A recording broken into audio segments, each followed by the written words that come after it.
नमस्कार so welcome back to your own channel wealth saga. 10th of June 2026 आज है Wednesday का दिन। मॉर्निंग अपडेट अगर आप देखते हैं, डेली फॉलो करते हैं, अगर आप ट्रेडर हैं तो आपको फॉलो करना ही चाहिए। उसमें हम लोगों ने कैटेगोरिकली एवरिंग आउट करने की कोशिश करी थी। आपके सामने फिगर था जिसमें कि हमने डिस्कस किया था कि मार्केट को आज रेंज बाउंड रखने की पूरी कोशिश की जाएगी। अल्टीमेटली अगर आप देखें तो मार्केट एक्जैक्टली उसी लेवल पर क्लोज हुई है जिस लेवल पर ओपनिंग हुई थी। मॉर्निंग में माहौल थोड़ा सा पॉजिटिव था, it was just a trap. और अल्टीमेटली अगर आप देखें तो उस ट्रैप में कई सारे लोग फंस भी गए होंगे। और मैं आपसे लगातार बोलता चला आ रहा हूँ, निफ्टी 50 सेंसेक्स अभी भी वीक है।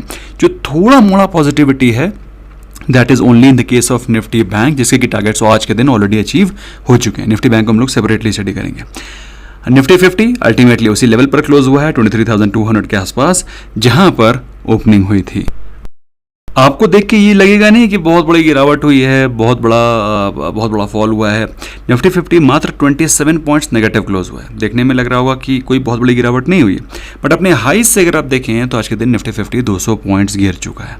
निफ्टी बैंक के बारे में बात करें, मात्र 94 पॉइंट्स की ही गिरावट दिखाई पड़ रही है। मिड कैप और स्मॉल कैप इंडेक्स आज के दिन 1.5% धाराशायी होता हुआ दिखाई पड़ा। वहीं ग्लोबल मार्केट्स के बारे में बात रहे हैं तो जैसा कि आप देख पा रहे हैं, डाउ जोन्स 220 पॉइंट्स डाउन है। यूरोपियन मार्केट्स में भी हमको कोई ज़्यादा खास पॉजिटिविटी दिखाई नहीं पड़ रही है। Gift Nifty is trading mildly positive in the second trading session में गिफ्ट निफ्टी 23,256 के आसपास ट्रेड करता हुआ दिखाई पड़ रहा है। आप कहेंगे ये पॉजिटिविटी क्यों हो रही है? पॉजिटिविटी इसलिए हो रही है क्योंकि थोड़ा सा क्रूड ऑयल में हमको क्रैक दिखाई पड़ रहा है, लेकिन क्रूड ऑयल में ज़्यादा दिन क्रैक बनेगा नहीं, क्योंकि क्रूड ऑयल जैसे ही सस्ता होना शुरू होगा यूएस की तरफ से कुछ ना कुछ नए एफर्ट्स लिए जाएंगे to make sure that crude remains volatile and higher. Nifty 50 को देखो दोस्तों, ये एनएससी का एडवांस डिक्लाइन रेशो है। मॉर्निंग में अगर आप देखें तो मॉर्निंग में आपको दिखाई पड़ेगा कि जितने स्टॉक्स एडवांस कर रहे थे उतने ही स्टॉक्स डिक्लाइन कर रहे थे 1500 के आसपास।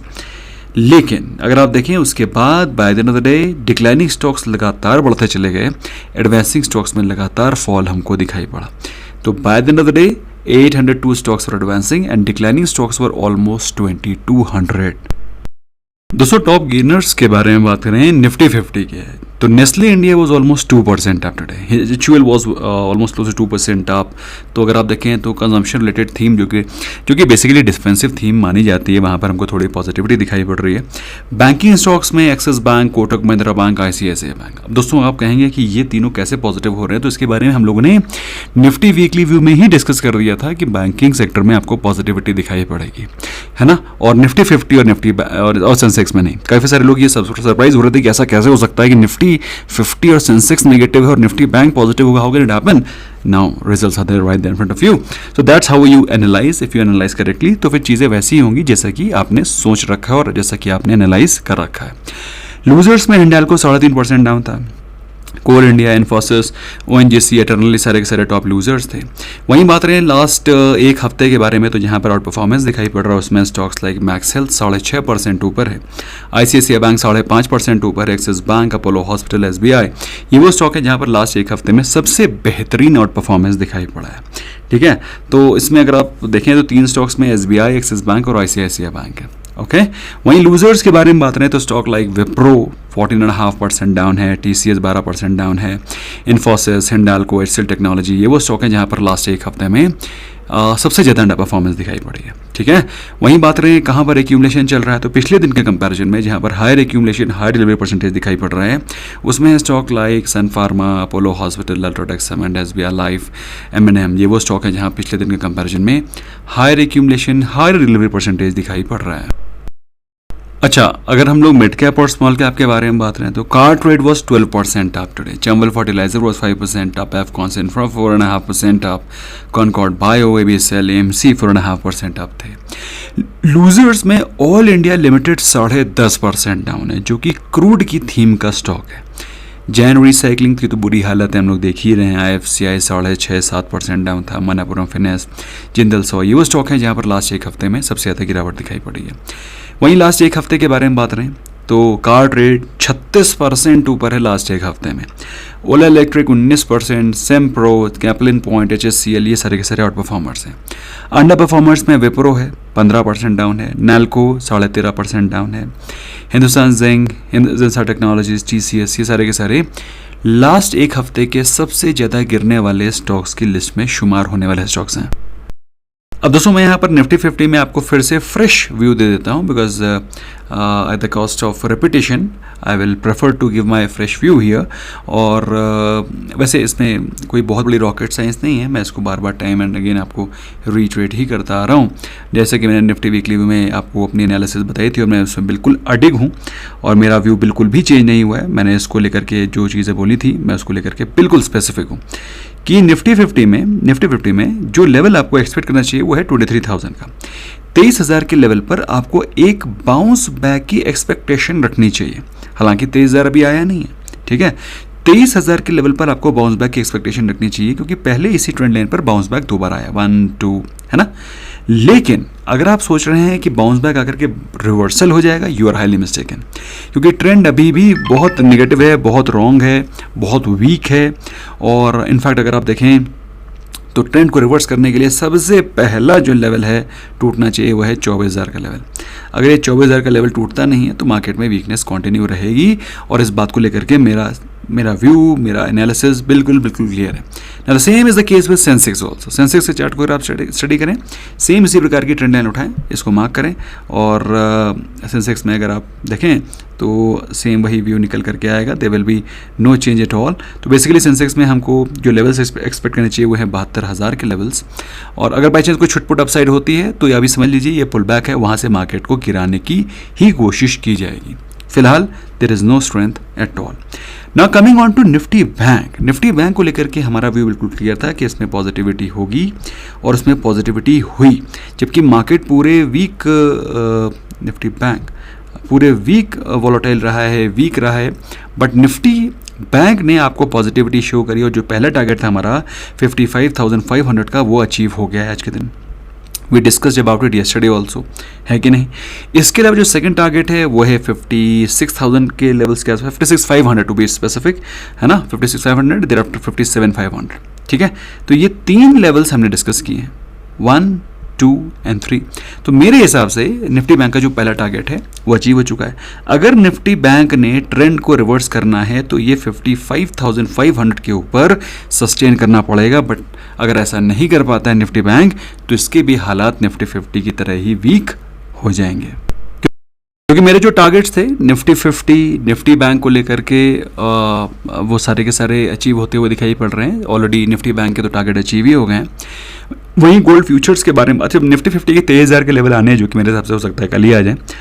गोल्ड के फ्यूचर्स के बारे में बात रहे हैं, गोल्ड में हमको भीषण गिरावट दिखाई पड़ रही है। गोल्ड इज डाउन 2% और प्रेजेंटली ट्रेड कर रहा है 1,49,000 के आसपास। और ये चीज़ हम आपको लगातार बताते चल रहे हैं। जब ये ऊपर जा रहा था तभी हमने आपको बता दिया था कि इसमें गिरावट होगी। पहले हमने आपको कब बताया था कि गोल्ड में गिरावट होगी और गोल्ड 1,30,000 के आसपास आएगा, ये चीज़ हमने आपको बताई थी जो during the time of January. और अगर आप देखें तो मार्च में वो लेवल आ गया था। और उसके बाद हम लगातार आपको बताते आ रहे हैं कि अगर आपने यहाँ पर बाइंग करना मिस कर दिया है तो यहाँ पर मत फंसें। गोल्ड आपको सस्ते प्राइसेस से मिलेगा और प्रिसाइजली मैंने आपको अगस्त के महीने अगस्त मिड अगस्त एंड का समय दिया है। I hope you remember. अब कई सारे लोग ये पूछना चाह रहे हैं कि सर इसके पीछे का सीक्रेट क्या है, वाई दिस। तो दोस्तों कुछ चीज़ें ट्रिक ऑफ ट्रेड होती हैं, वो चीज़ हम अब 10 लीव रखते हैं, है ना। कुछ चीज़ें तो अब 10 लीव रखनी चाहिए ना, क्योंकि अगर हम यूट्यूब पे बता देंगे तो कई सारे लोग जो हमें देखते हैं जिन्होंने अपनी कोचिंगें चला रखी हैं, अपने धंधे चला रहे हैं, तो वो चीज़ें कुछ चीज़ें हम लोग अब 10 लीव रखते हैं। That is the reason why we do not tell, not that we don't want to tell, it is just that कि we don't want some strategies to become public.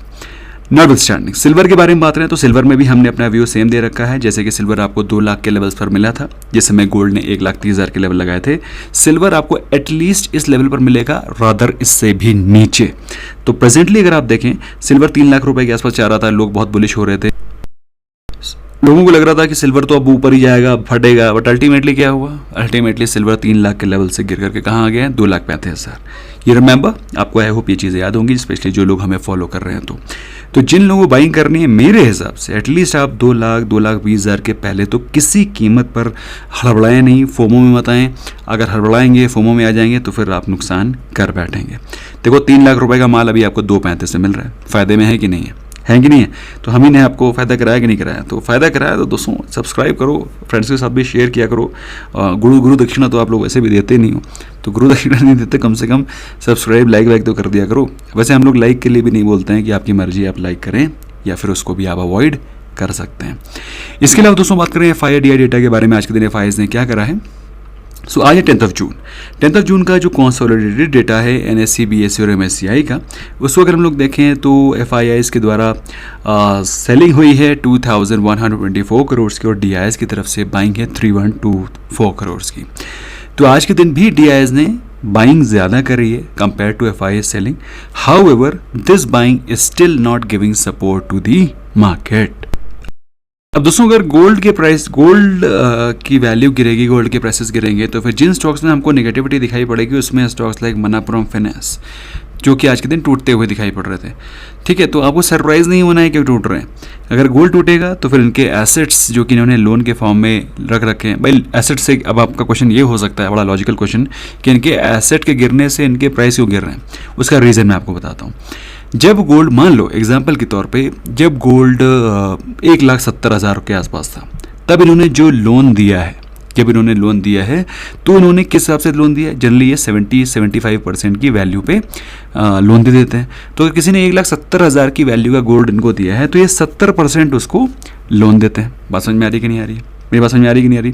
तो अगर 170 का 70% ये लोन देते हैं, बट अनफॉर्चुनेटली अगर gold गिर करके 1,30,000 के आसपास हो जाता है, जैसा कि मैंने ऑलरेडी आप लोग को बोल रखा है, तो जो लोन इन्होंने दे रखा है, लोन इन्होंने कितने का दे रखा है, 170 का 0.7, तो 1,19,000 रुपये, मान लो 1,19,000 रुपये लोन दे रखा है 1,70,000 के गोल्ड पे।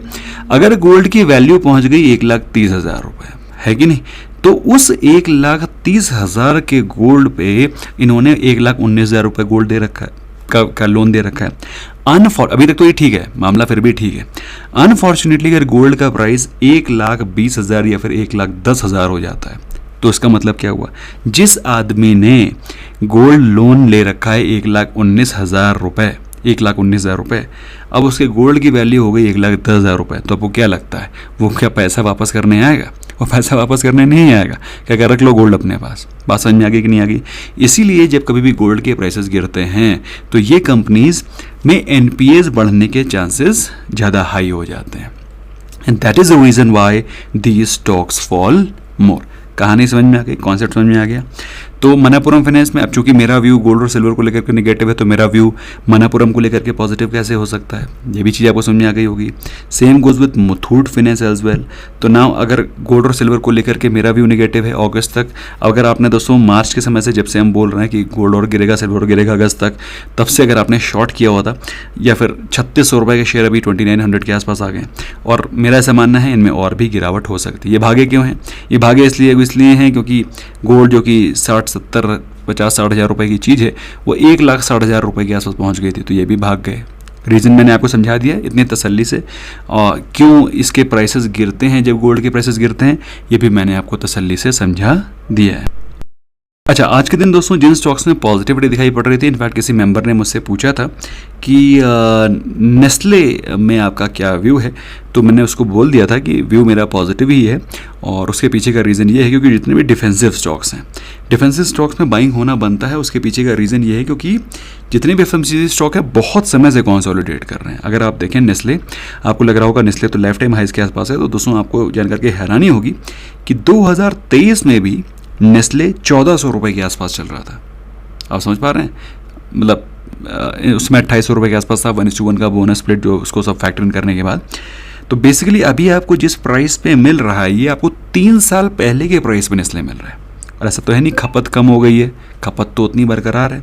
तो मेरा ऐसा मानना है ये सारे के सारे स्टॉक्स आपके वैल्यू बाइंग जोन के उसमें आते हैं, खाके में आते हैं, और ब्रेकआउट होने के बाद, राउंडिंग बॉटम पैटर्न के ब्रेकआउट होने के बाद, रिट्रेसमेंट करने के बाद अपसाइड दिखाना शुरू कर रहा है। एक और भी क्वेश्चन आया था कि RBI ने जो गवर्नमेंट सिक्योरिटीज़ हैं, बॉन्ड्स हैं, है ना, उसको लेकर के जो नए डायरेक्शंस दिए हैं, उससे बैंक्स को फ़ायदा होता हुआ दिखाई पड़ रहा है। तो किन बैंक्स को फ़ायदा मिलेगा, तो उसमें जनरली जो बॉन्ड्स इशू करते हैं और उसका जो बेनिफिट मिलता है वो PSU बैंक्स को मिलता है। लेकिन किसी ने मुझसे स्पेसिफिकली HDFC बैंक के बारे में बोला था। अब दोस्तों गवर्नमेंट क्या कर रही है, गवर्नमेंट क्या डिसीजन ले लेगी, उसमें अपना व्यू नहीं रहता है, और ना ही हमें पता है गवर्नमेंट क्या करने वाली है, क्योंकि गवर्नमेंट क्या करने वाली है वो सिर्फ गवर्नमेंट को ही पता है, या फिर आपको मालूम है कि कुछ और 1-2 लोग हैं जिनको पता होता है। फिलहाल HDFC बैंक के बारे में बात करें तो HDFC बैंक इन जनरल अपने 200 वीक एक्सपोनेंशियल मूविंग एवरेज के लेवल से बाउंस बैक लेता है। ऐसा पहले भी होता रहा है, आपको मैं पहले के चार्ट दिखाऊंगा तो भी आपको देख करके हैरानी हो जाएगी कि ऐसा होता रहा है। तो जनरली वो 200 वीक एक्सपोनेंशियल मूविंग एवरेज के आसपास आकर के बाउंस बैक लेता रहता है। अभी क्या हुआ है, उसने 200 वीक एक्सपोनेंशियल मूविंग एवरेज को भी तोड़ दिया है और उसके भी नीचे चल रहा है। तो जो लोग HDFC बैंक को खरीदना चाहते हैं विद कॉन्फिडेंस, मेरा ऐसा मानना है 840 के ऊपर ही बाय करें।